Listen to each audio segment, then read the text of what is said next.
beaucoup de chrétiens semblent l'oublier. Les réseaux sociaux sont comme une fenêtre qui donne droit accès à votre chambre. Les réseaux sociaux. Ça montre votre intimité. Vous comprenez?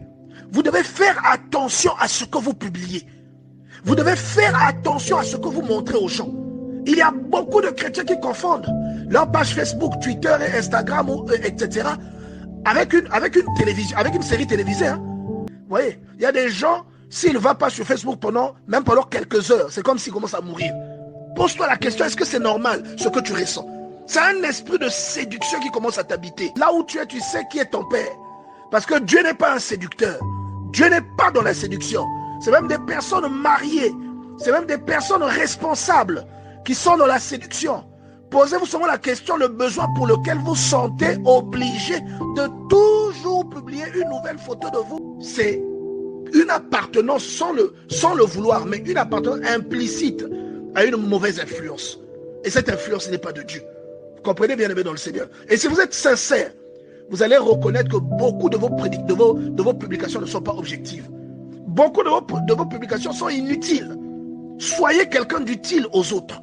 Soyez quelqu'un qui peut aider les autres à ouvrir les yeux. Répondez quelque chose qui peut délivrer des consciences. Et vous êtes dans une spirale. Sortez de cette spirale, bien aimé dans le Seigneur. Devenez utile. Aidez les gens à aller se coucher moins bêtes tous les jours. Répondez des choses qui peuvent éveiller des consciences. Mais ne vous laissez pas piéger par le côté festif et vaniteux des réseaux sociaux. Si on était arrivé au ciel et que Dieu, et qu'on n'avait pas connu les réseaux sociaux, ceux par exemple qui sont morts avant les réseaux sociaux, que Dieu leur dit, regardez ce que j'avais prévu pour l'humanité, et voilà cette arme de propagande. Comme vous voyez les grands prédicateurs comme les John Wesley, des grands prédicateurs comme l'apôtre Paul, quand Dieu lui dit, mais regarde, Paul c'est sûr qu'il se dit, mais si à mon époque il y avait ce truc-là, mais je pense que tous les êtres vivants seraient chrétiens. Vous voyez, regardez l'opportunité que Dieu nous donne. Dieu nous a donné une arme de propagande massive. Qu'est-ce que nous faisons de cette arme?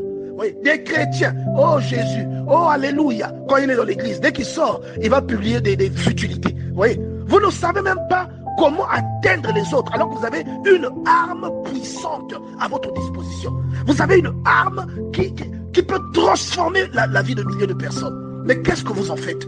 On vous donne une arme puissante comme ça, d'une valeur inestimable. Vous passez votre temps à publier votre vie. Vous passez votre temps à publier votre vie, à publier des photos de vous, la tête penchée à gauche. Vous publiez une autre photo, la même photo sur la tête légèrement penchée à droite. Vous publiez la même photo, vous avez sorti les lèvres. Je ne sais pas comment sortir les filles qui font ça. Vous mettez les lèvres comme si vous faites un bisou. Ça va pas. C'est un esprit de séduction qui s'est emparé même des gens qui sont dans l'église. Vous voyez? Et vous ne voyez pas la pertinence de ce que la technologie a mis devant nous.